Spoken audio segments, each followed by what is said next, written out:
All right, let us, we got to do a kind of final wrap up of the reaction to this summit and what we're seeing, because Trump gave an interview to Bret Baier the other day, and it's driving people crazy. And I'm seeing it very differently than everybody else is seeing it. There's some people saying, oh, everything Trump does is great. And some people saying, oh, this is the worst disaster ever. And I'm seeing it very differently. I've been in a lot of negotiations in Hollywood. When I first came out to Hollywood and I first started writing movies, a lot of Hollywood guys were Harvey Weinstein types. I mean, Harvey Weinstein is a type. He may have been the worst of that type, but I worked with more than a couple guys who were Harvey Weinstein types, very, very big producers who were known to throw chairs at people, to kick people out of cars, seriously, kick their, it's like when they would fire their assistant, they just kick them out of a moving car. And I was in negotiations with these guys for a lot of money. But here's the thing.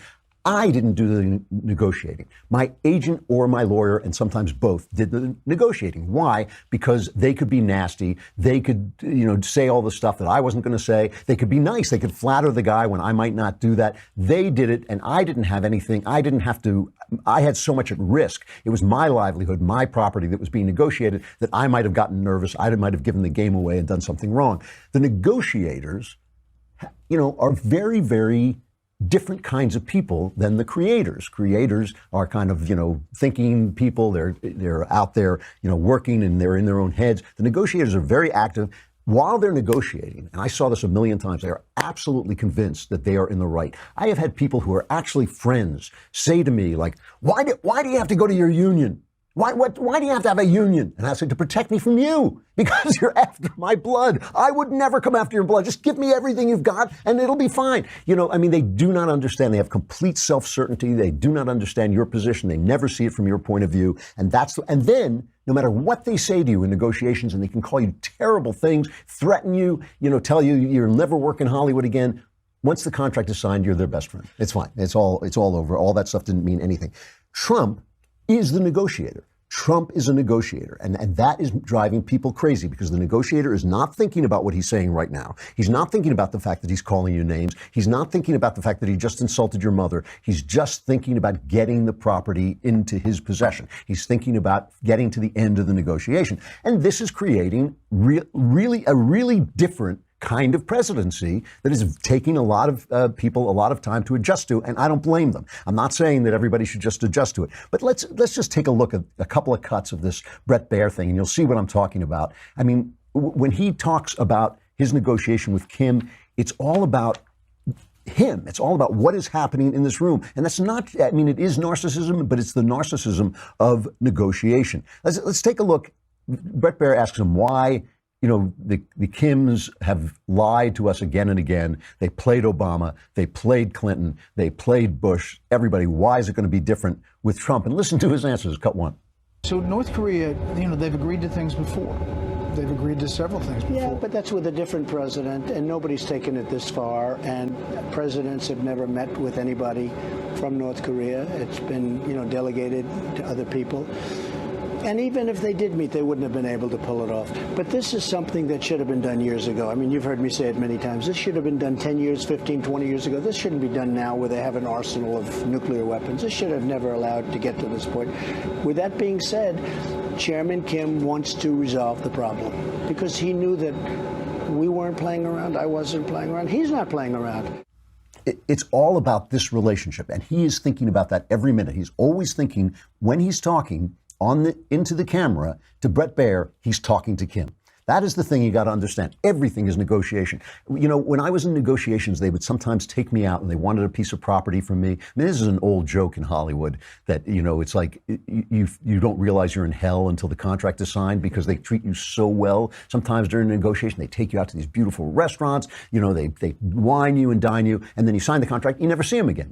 That's the thing. So everything he's saying and everything they're doing in a negotiation is about that negotiation. So here's the next thing that he said, and this is what appalled Trump, not only Trump's critics, but people who actually want to like him. This is the thing. Let us make no mistake. Kim Jong-un is a monster. He is a guy, I think he once had people executed with like an anti-aircraft gun, like blew him to be, he's a monster from a movie. He's that bad a guy. So Baier asks him about that, and Trump's response has caused an absolute firestorm. Hey, when you take over a country, tough country, with tough people, and you take it over from your father, I don't care who you are, what you are, how much of an advantage you have. If you can do that at 27 years old, I mean, that's 1 in 10,000 that could do that. So he's a very smart guy. He's a great negotiator.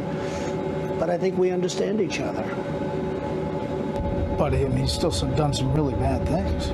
Yeah, but so have a lot of other people done some really bad things. I mean, I could go through a lot of nations where a lot of bad things were done. So that wasn't as bad as when he was talking about Putin and they said Putin killed people and said we've killed people too. Like at least he wasn't comparing him to us, so that's actually a step up for Trump in understanding. But it is, it's appalling to have the American president say basically what a talented fellow, he killed all his competitors. I mean, that's what he's saying. It's like, he's admiring him for something genuinely bad. So there are two approaches to this that I think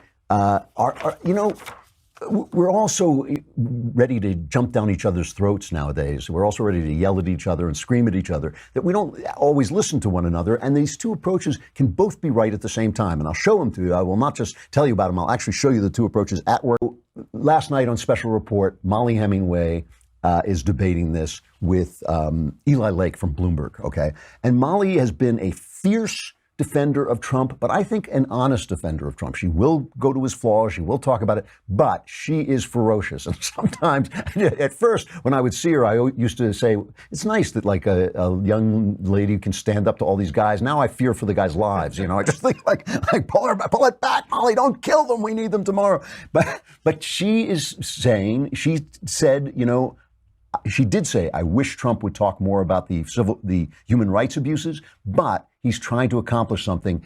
And Eli Lake, who had previously in the same show said, I do not want the American president praising this monster. Here's the interchange between them.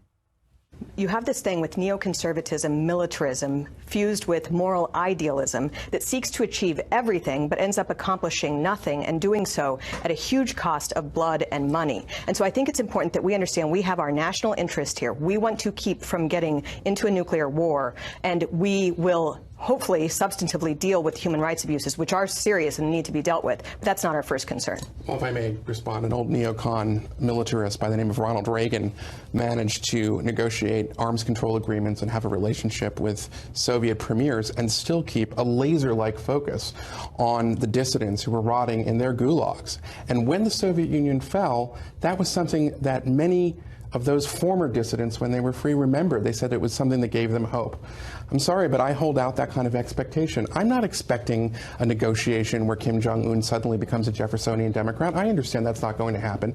But at the same time, there's a difference between that and having an American president basically become, in some ways, sort of, part of the dictator's lie about his popularity with his own people. Now, we didn't want to show the part where afterwards Molly ripped out his throat with her bare hands, but that was, no, I'm joking. But Roth is making a fair point that Reagan was able to go in and negotiate with Gorbachev in a very tough way at Reykjavik, but at the same time was always focused on what was wrong with the Soviet Union and all this.